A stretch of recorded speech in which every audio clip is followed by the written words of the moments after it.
new discussion on that. First, on the no-fly, and we're going to try to be as quick as we can because you're all together. So we know that many stormed and breached the Capitol just days ago, and then they traveled afar. They were on airplanes, and some were arrested when they arrived at airports. One person was arrested as far away as Hawaii. And there are many examples of travel, and we have seen online, and the authorities have seen online, desires to come back to Washington and to go to other places to cause more trouble and more violence. And there are many examples of this kind of travel. There are many examples of this kind of travel. So, here we are today, and we are concerned about these people getting back on airplanes and doing more violence.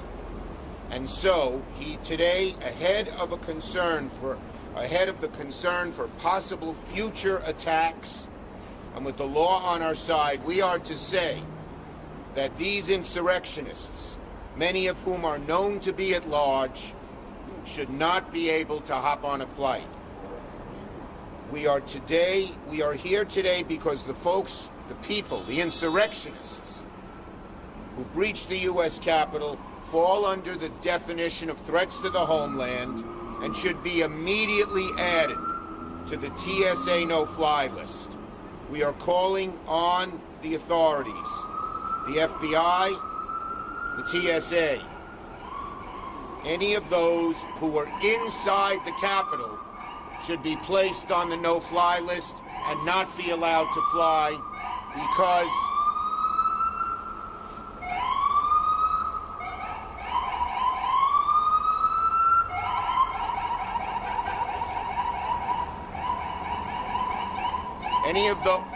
just wait till he goes. Any of those who are inside the Capitol should not be able to fly and should be placed on the no-fly list. We are calling on the authorities, FBI, TSA, Department of Homeland Security to put them on the no-fly list immediately.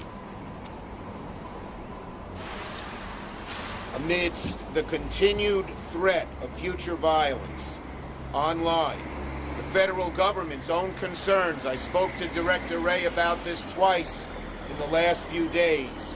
We cannot allow these same insurrectionists to get on a plane and cause more violence and more damage. These individuals are a threat to the homeland as defined by the law. The law allows this, and they should be placed on the no-fly list. Look, the attack on our Capitol remains under active investigation. The situation has many concerns about the possibility of another attack or attacks, and rightfully so. I'm continuing to be briefed on an almost daily basis, as recently as last night, by law enforcement. To one, ask them what their threat assessments are. To two, make sure they're going after every person who was inside that building. And three, to do everything they can to prevent any future attacks like the one that occurred in the Capitol. So, if these insurrectionists are not prosecuted to the full extent of the law, their pledges to disrupt and incite further violence could occur again. The law says that acts of terror that, like those perpetrated by the people who unlawfully and violently breached the Capitol, must be considered threats to the homeland. Once you're considered a threat to the homeland, you should and must be placed on the no-fly list.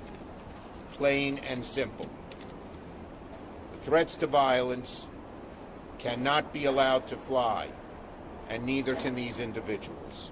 Let me give you a little more background. Many of the individuals who were part of the attack last week, as I said, remain at large, are wanted for questioning, violent acts, and more. The founding member of the Proud Boys Hawaii was arrested last Thursday, accused of unlawful entry into the U.S. Capitol building. captured an airport in Hawaii. According to the Times, the Justice Department and the FBI have embarked on a nationwide manhunt to track down scores of people, and now it's even larger, who've attacked the Capitol. With so many questions about safety and the worry about future possible threats, the least we can do is make the skies, the inauguration, the Capitol, and the country safer. And that's what I'm asking be done today. Now, I'm going to go to two other subjects. First, what President Trump said this morning, showing how despicable a president he is. He blamed the violence that he helped cause on others.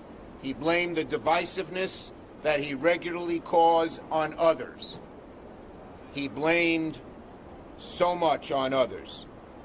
To this, what Trump did today, blaming others for what he caused, is a pathological technique used by the worst of dictators. Trump causes the anger. He causes the divisiveness. He foments the violence and blames others for it. That is despicable. The technique Trump is using is used by the worst dictators the globe has ever seen. Donald Trump should not hold office one day longer. And what we saw in his statements today is proof positive of that, if you needed any further proof, which I didn't. As I've said, if he won't resign, and Vice President Pence and the cabinet won't invoke the 25th Amendment, he will be impeached by the House, and as the law requires, tried by the Senate. Okay, now about the Senate trial. So Leader McConnell is saying he can't call the Senate back after the House votes for impeachment because it requires unanimous consent, the consent of every senator. That's not true. There was legislation passed in 2004 that allows the Senate minority leader and majority leader to jointly reconvene the Senate in times of emergency. This is a time of emergency. McConnell claims he needs unanimous consent, the agreement of all 100 senators, but it's not so. I've asked him to call the Senate back. All he needs is my agreement, I'm still minority leader, and his agreement, he's majority leader. And we could come back ASAP and vote to convict Donald Trump and get him out of office now, before any further damage is done.